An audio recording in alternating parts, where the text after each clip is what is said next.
Bien-aimés, je vous salue dans le très beau, le glorieux et le puissant nom de notre Seigneur Jésus. Ce matin, je vous souhaite la bienvenue à notre temps de cœur à cœur. Pendant longtemps, tu l'as cherché avec les yeux cachés. Aujourd'hui, tu vas apprendre à le chercher avec ton cœur. Et le texte de base qui va nous orienter dans notre méditation est tiré de l'évangile de Saint Jean, chapitre 4, verset 23e. Et c'est le Christ qui parle. Voilà ce qu'il dit. Mais l'heure vient, et c'est maintenant, où les véritables adorateurs adoreront le Père en esprit et en vérité. Frères et sœurs, l'adoration, c'est la prière du cœur. L'adoration, c'est la prière qui est l'expression parfaite de l'amour. L'amour que Dieu a été le premier à manifester à l'endroit de l'homme. Et dans l'adoration, l'homme est invité à répondre à l'amour de Dieu. Le premier homme à connaître la perdition, Caïn, lorsqu'il a commencé à haïr, les mauvais sentiments ont commencé à mettre dans son cœur. Dieu va lui dire, Caïn, le péché est tapé à la porte de ton cœur. Empêche-le d'y entrer, et tu verras que tu auras un visage pur à Dieu. Caïn n'a pas obéi à Dieu, il n'a pas obéi, et Caïn a commis le péché mortel qui l'a conduit à la perdition. Mais toi qui entends ma voix en ce jour, quelle que soit la position du péché dans ta vie, je vais te dire que Jésus a déjà payé le prix. Ne te laisse pas accabler par le péché, même si ta vie est plongée dans les eaux brûlantes du péché. Jésus a déjà payé le prix pour toi. Il est un Dieu plein de compassion et de miséricorde. Son amour est plus grand que ton péché. Viens à lui. Ce temps de carême est en favorable de repentance. Viens à ses pieds. Jette-toi à ses pieds. Et tu verras qu'il te donnera sa bénédiction. Il va te renouveler pour ta chose. Quel que soit le nom de ton péché. Tu disais que l'adoration, c'est la prière du cœur. Mais c'est aussi la prière d'obéissance, l'enfant obéissant, qui découvre le visage de ce Dieu d'amour et qui répond à cet amour. De l'homme 6, verset 5, voici ce que la Bible déclare.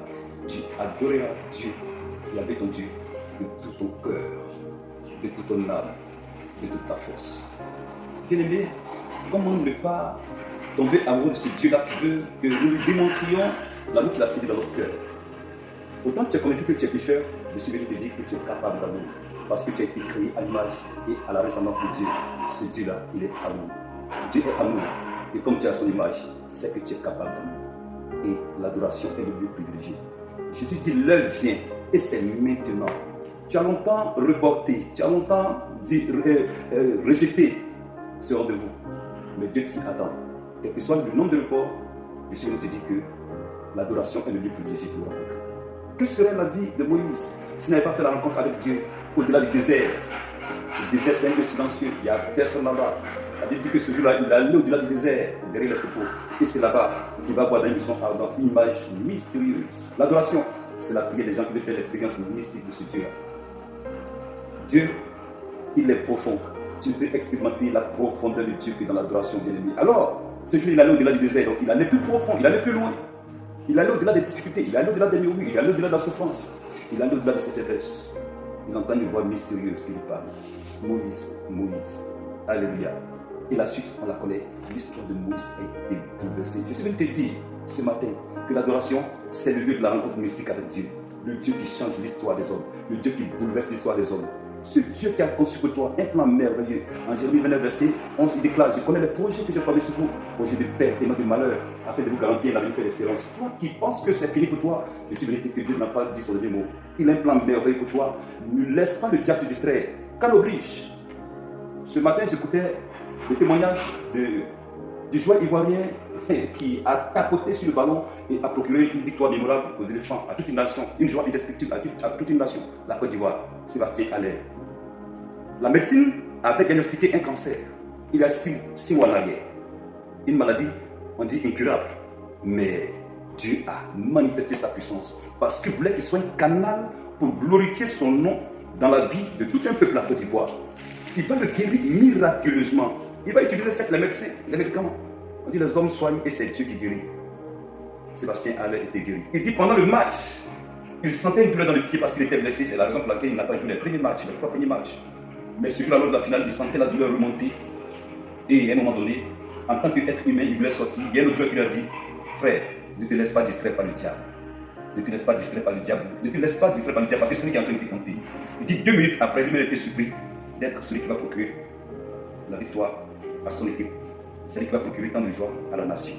Je suis venu dire à quelqu'un, Dieu a écrit pour toi une très belle histoire. Ne laisse pas les orages, ne laisse pas la tempête, ne laisse pas les épreuves, ne laisse pas la souffrance actuelle, ne laisse pas les persécutions, ne laisse pas la douleur l'emporter là-dessus. Derrière la pluie se cache un beau temps. Derrière toute tempête, il y a toujours un soleil qui se lève. Derrière une tempête, il y a parfois même un arc-en-ciel qui vient pour rappeler l'alliance entre Dieu et toi. Bien-aimé, je suis venu te dire que ce n'est pas fini pour toi. Moïse a découvert sa mission, sa destinée, la mission pour laquelle Dieu l'a créé dans le silence du désert. Es-tu prêt? Parce que Jésus nous donne la révélation. Il dit non, ce n'est pas dans le bruit, ce n'est pas là-bas que je me trouve, c'est dans le cœur avec toi. Le moment est arrivé, c'est maintenant où le désir de Dieu, ce ardent désir-là est sur le point de s'accomplir.